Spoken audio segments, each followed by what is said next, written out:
Hi everyone, today I am going to show you how to increase or decrease brightness in your Windows 10. So let's get started. First you have to go to Start, so click your Start button. Then you have to go to that settings icon, so the settings icon will be under your profile picture, so click that settings icon now.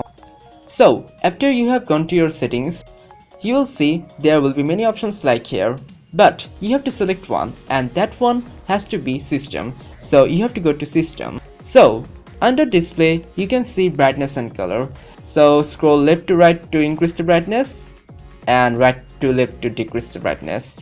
Well, you will see the effects on your physical screen and not on a recorder, which is why mine doesn't show you the difference here. So if you do this, you'll see the actual effects on your physical screen. Okay, so thanks for watching this video. I hope you appreciate my work, and also if you think the video was great, please like it and click that subscribe button to encourage us to make more content and to support us. Thank you very much for watching this video.